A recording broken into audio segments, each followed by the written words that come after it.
We have been taught that to be happy, we must become rich, that success is measured by what we own, and the more we accumulate, the more we are worth. But what if it's all an illusion? What if the pursuit of gold is taking us away from what truly matters? And what if true wealth isn't found in what we have, but in what we are willing to let go?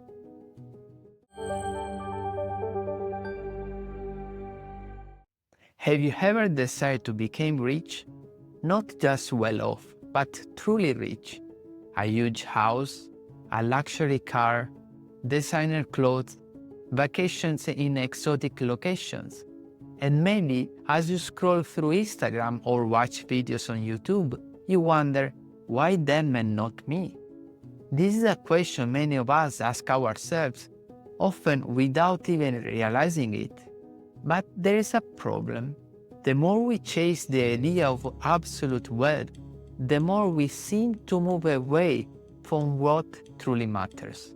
The more we possess, the emptier and more miserable we feel. Why? Let's start from a firm point. A minimum amount of wealth is necessary. Living with dignity requires covering basic needs: food, health, shelter, security. Below a certain threshold, earning more truly increases the quality of life. It reduces stress, improves mental health, and allows for long-term planning. But, and this is a big but, beyond a certain level, the effect stops. In fact, it reverses. Studies show that beyond a certain income, more money does not mean more happiness. On the contrary, those who possess a lot often live with more anxieties, superficial relationships, and fear of losing what they have. It's no coincidence that many millionaires declare themselves unsatisfied. So why do we continue to desire more and more? Think about it. How many times have you bought something not because you need it, but to show it off to others? A designer bag, an expensive car, a dream vacation. If you were alone in the world, would you still buy that product? The answer often is no. Many of our choices do not arise from real needs, but from the desire for social approval. It's an ancient mechanism. In the past, those who could show health, strength, and resources had a greater chance of surviving and reproducing. Today, this instinct has transformed into something much more complex: consumerism. We live in a society that measures the value of the individual based on what they possess. And this silent competition pushes us to pursue goals that often do not belong to us. We like to look at those who are above us in order to set ourselves a goal to reach at all costs to find happiness. There is a saying that goes, "The poor is not the one who has little, but the one who desires too much." If you think about it, our nature needs little: health, affection, security. For all of these, in most cases, we do not need enormous wealth. But what prevents us from seeking this is our judgment, the insatiable hunger for more. The paradox is that even when we get what we want, the satisfaction lasts very little. After reaching a goal, the mind immediately moves to the next one. It's like running on a treadmill. You run and run, but you always stay in the same place. We live in a collective illusion. We think that happiness is in the future, in something we do not yet possess. But by doing this, we continuously postpone our inner peace, condemning ourselves to live in a state of perpetual dissatisfaction. And in the meantime, the present flows, and we are not living it. There is a well-oiled machine that fuels all this, the industry of desire. Advertising, influencers, TV series, even songs. Everything seems to tell us that more is better.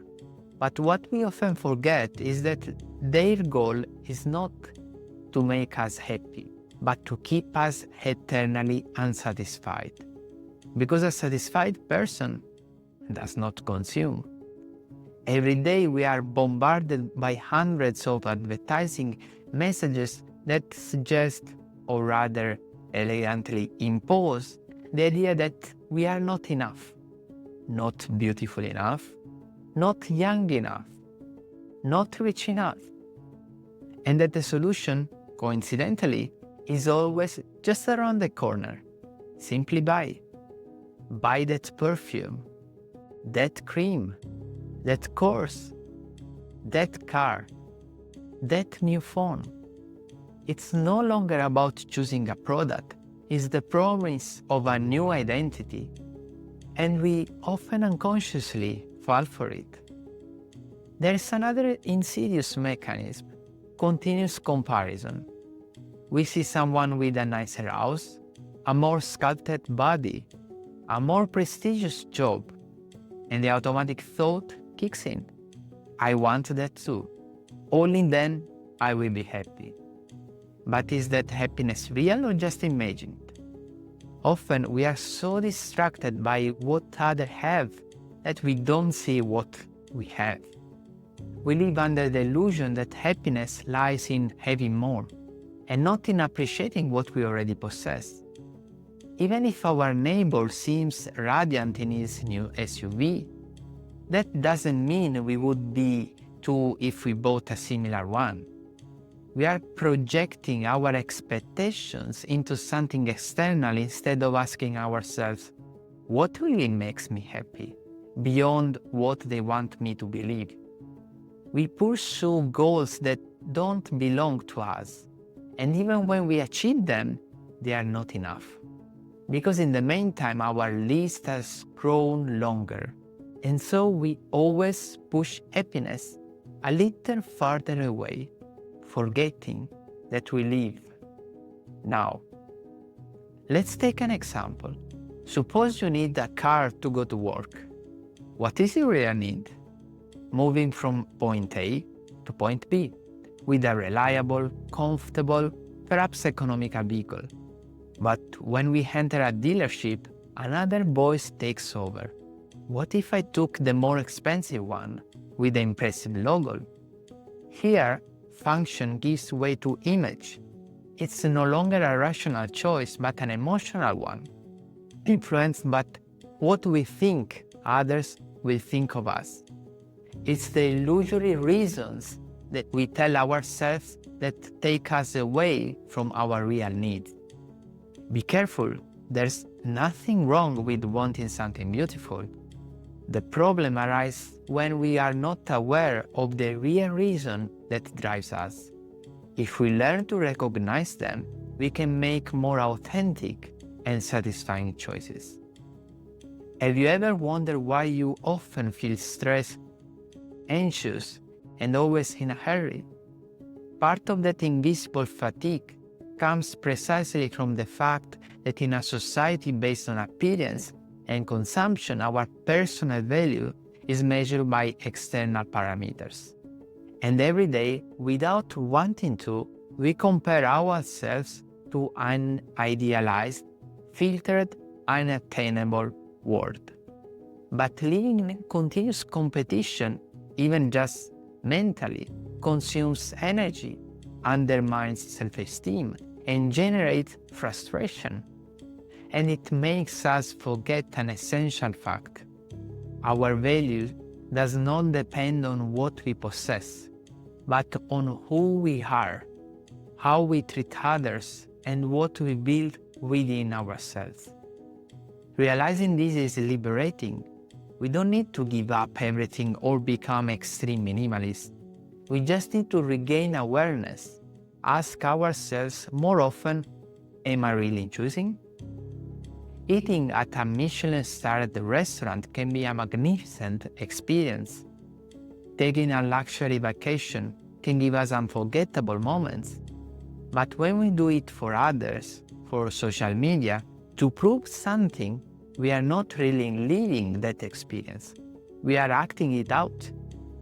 Even a slice of bread, if experienced with attention, can nourish body and soul. Imagine being on vacation in a beautiful place. How would that experience change if you didn't have to photograph it, to show it to anyone? If you were there just for yourself, just to enjoy the moment, you would probably live every detail with more intensity. The true wealth in that case is not the 5-star resort, it's the full attention to the present, savoring every little moment and every single detail. One last point, perhaps the most important. True wealth might not be money, but time. How many people work non-stop to accumulate money, giving up the best years of their lives? They postpone happiness to an indefinite later. When I retire, when I have earned enough, when I can afford everything. But that moment sometimes does not come. And in the meantime, we have lost the most precious things: time with loved ones, health, patience, serenity. After all, time is the only thing that we cannot buy back. You can always make more money, but you cannot get back an hour of your life. Yet we often forgot. Perhaps we should start asking ourselves, am I really gaining? Or am I just bartering my time for things I don't really need? We look outside to set goals, to define what truly makes us happy, neglecting to ask the person who should be the first to answer and the one who should have some weight in our life: ourselves. The trap of wealth is not money itself. It's the inability to recognize when we have enough. Living well does not mean living in absolutely abundance, but in the right balance between what we have and what we desire. The truly rich person is the one who knows they have enough, and the truly poor person is the one who, despite having a lot, is a slave to infinite desires. If we want to free ourselves from this endless race, we must learn to listen to us, to distinguish between what we truly want and what we have been led to believe we want. Because in the end, happiness is not in what we possess, but in what we live consciously. If you enjoyed this video, subscribe to the channel. Here you won't find easy answers, but questions that open paths. Share it with someone who, like you, wants to get out of the rat race. And above all, remember to ask yourself every now and then, is this desire truly mine? Thank you for watching, and I see you in the next video.